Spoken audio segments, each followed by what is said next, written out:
Hello, my name is Richard, and I am proud to present this video on the branches of Canada's federal government.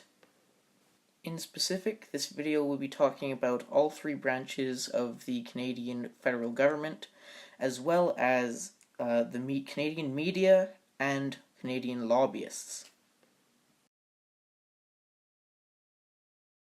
To start off with, let's talk about the branches of the Canadian federal government, starting with the executive branch.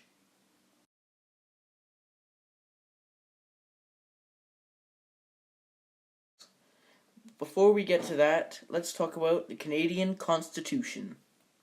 Now, the Canadian Constitution is the law that describes how Canada is to be governed. It is the law that sets out the roles of the three branches of government and how they are to operate, as well as the role of our monarch, Queen Elizabeth II of England. Well, not exactly her, more her representative in the government, the Governor General. You see, the Governor General's role is also stated in the Constitution, and this is not the last you will hear of him in this video, seeing as he is not just part of the executive government, but also in the legislative part.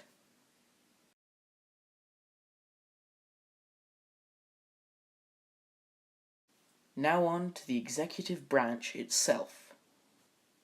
This is Stephen Harper. Stephen Harper is the Prime Minister of Canada.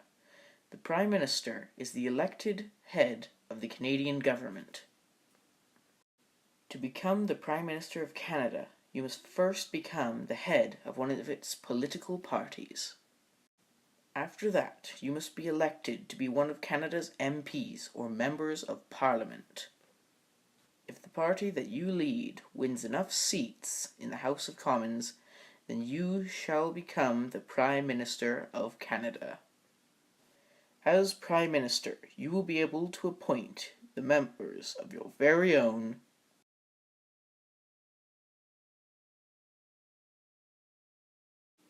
Cabinet. Now, the Cabinet is made up of specific members from the House of Commons and the Senate, and are chosen specifically by the Prime Minister. Now, every individual member of the Cabinet is in charge of one portfolio. These portfolios can include various items, including, but not limited to, defense, industry, or even agriculture and human resources. The Cabinet as a whole is in charge of the day-to-day affairs of government, and also proposes many of the ideas which become laws. And now it is time for me to talk about... Hey, this is my turn to speak! Get off stage!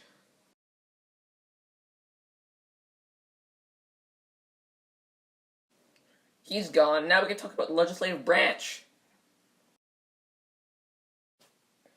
The legislative branch is the major lawmaking body, also known as Parliament. The House of Commons is part one of two of making laws. The House of Commons is made up of members of Parliament. These members are elected by voters. Members of Parliament each belong to their own political parties. The party with the most MPs usually forms the government. Now it's time for the Senate. The Senate is the second stage of making Canadian laws. The members of the Senate are called senators. The senators are appointed by the Prime Minister, much like the Cabinet. Senators are appointed to represent Canadians in each of their individual regions.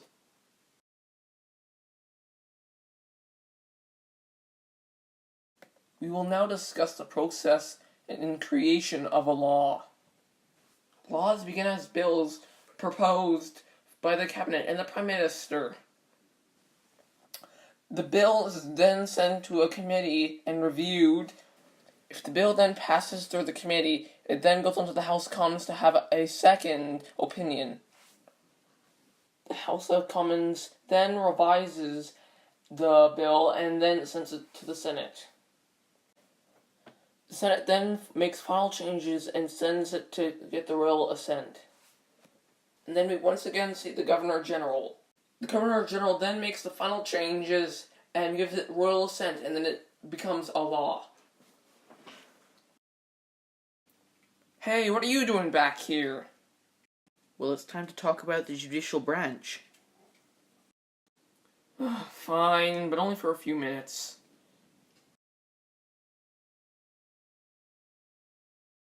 The judicial branch is the part of the Canadian government which upholds the laws.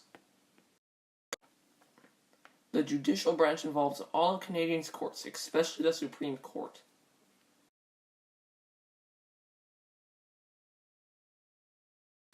The Supreme Court is the highest court in all of Canada. It has the final say in all legal matters throughout the country. The Supreme Court is made out of 9 different and individual judges. These judges are nominated by the Prime Minister and his cabinet. The odd number of judges means that there will never be a tie decision in any Canadian case. I'll be back.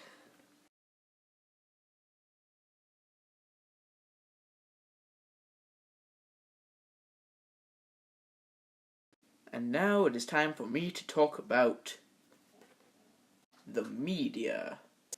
The media includes such items as books and newspapers, film and television, or even the internet is part of media. The media is there to deliver information to the masses, but the media does not just report the news. They also influence our understanding of the world as we know it. Politicians also utilize the media. They utilize the media to influence Canadians and gain more political supporters.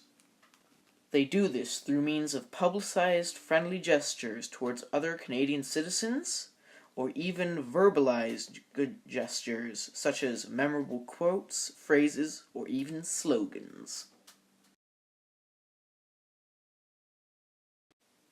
Okay, you had your fun. It's my turn now. Very well then.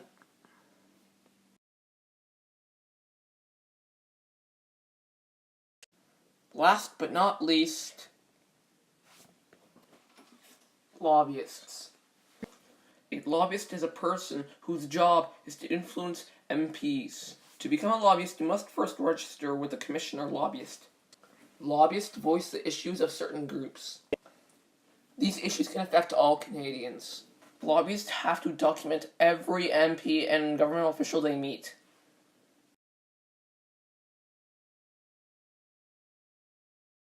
Hey Andrew, I'm here to help outro the video.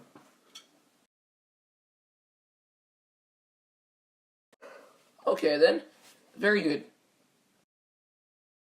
We hope you enjoyed this video, Goodbye. and good day.